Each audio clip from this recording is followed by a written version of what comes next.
Alright, welcome back to the channel. I'm Jeremy. This is the quick Gen Tacoma.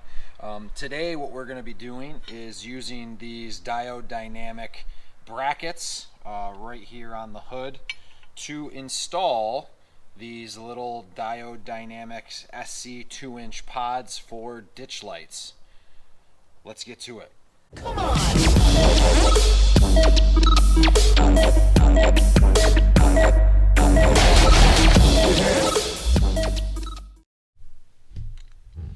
So as you can see, I've attached the bracket that comes with it through here onto the back of the light. I got the combo pattern lights. I thought it was going to give me the best pattern. If you can see it there, that is the combo. I've got fogs in my fog replacements, and I didn't really want to have spots or anything, so I did go with the combo. We'll see how that works. I've not seen anyone with the ssc2 pods and the ditch lights. I'm sure people have done it, but I've not seen it in my quick little search. So what we're going to do is we're going to go out, we're going to put from here, we're going to go onto the bracket that we just mounted using a washer, a locking washer, and the bolt. All that was provided from Diode Dynamics. So first off, what we're going to do is, I don't have anyone to help me with the hood here, so I'm going to try to take it nice and slow.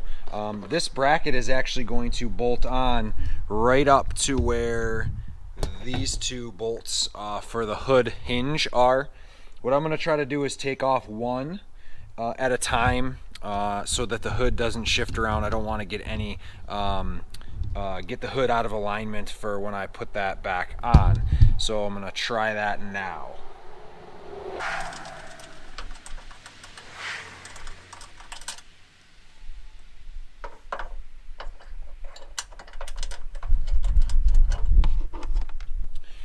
Alright, so it does not look like that's possible. On my 4Runner, it did work that way.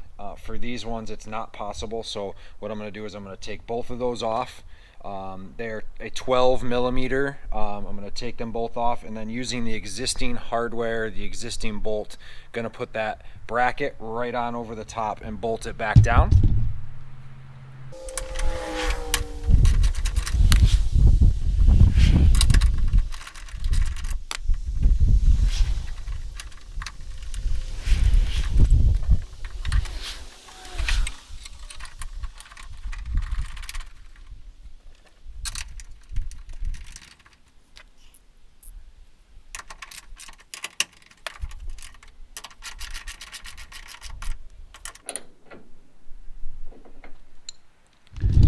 And just like that, we've got it on. You can see how this part points to the outside. That's how it needs to be for the ditch light to go on properly.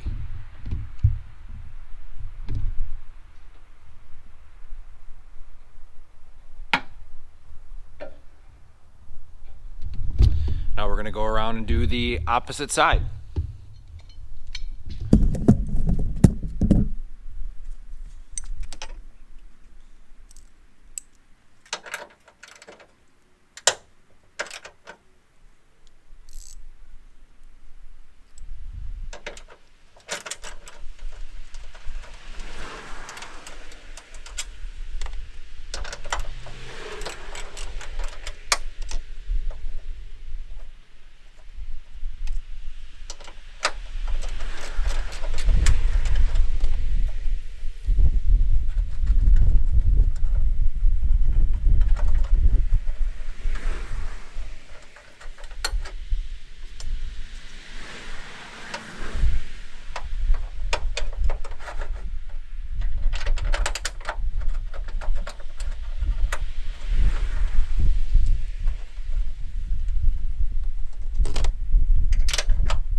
once I have those tightened, I'm going to just easily close the hood and make sure I've got everything lined up.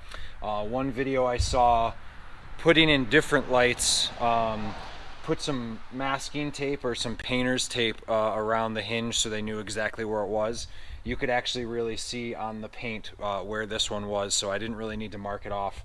But I am gonna close it gently now and make sure that it's all lined up correctly.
Alright, so I finished the wiring in the garage in the dark, so I didn't really film that. It's kind of boring anyway, but I will give you a little some quick tips about what I did. If you take off this little clip here with a flathead screwdriver, it allows you to run the wire down. I went all the way across the top of the firewall just with some zip ties, and I'm admittedly not great with wiring and stuff, and so I've got a little bit of a mess over here that I'm gonna have to clean up at some point. And everything goes right here to the trigger controller, so I've got them wired up right here. Hit the button and they come on. You can hit it there, and then also to the controller inside the truck. Check back and you can see that trigger wireless controller video back on the channel a little bit earlier. I got the Diode Dynamics wiring harness, and it's a really nice harness, but it is designed with one line that goes through the firewall and in with a switch. It has a relay on it, and it's got a built-in fuse on it, which I didn't need because this has the fuses right in it. So I ended up having to cut the harness, splice the two from each lights together, and then into the trigger controller. So it's not ideal, it's not perfect, but it works for now. Again, kind of cool, right into the trigger, and lights come on and off right there. Number one, fog lights. Number two are the ditch lights, and number three are the amber lights. Alright, so back at my garage, I do have some Christmas lights, so it's kind of deceiving a little bit as well, but I did want to show you this. Those are the ditch, those are the spots. Again, I still need to adjust them a little bit, and these are with nothing. Again, these are the headlights, the low beams, the daytime running, the headlights, and the fogs, and the spot, and the ditch lights right there. So that's what that looks like. Got a little bit of adjusting to do, but that's them against the garage door. I am facing uphill slightly. My garage door does go, or my garage driveway, sorry. My driveway does aim uphill slightly. So those are the ditch. New Diode Dynamics ssc2 ditch lights. Pretty impressive, pretty cool. That's the combo light pattern. So that is the install of the Diode Dynamics ditch lights. I got them in the combo. Used the same Diode Dynamics brackets and the Diode Dynamics harness, and then wired it up to my Trigger 4 wireless controller. Hope you got something from this video. Please feel free to subscribe. We appreciate those subscriptions very, very much. Stay tuned. I've been saying this every single video, but we're going to be getting the Prinsu rack from exploreoverland.com for the cap of the Lear coming in this week, and we'll get it installed and we'll do a little video on that. Thanks for watching, everybody.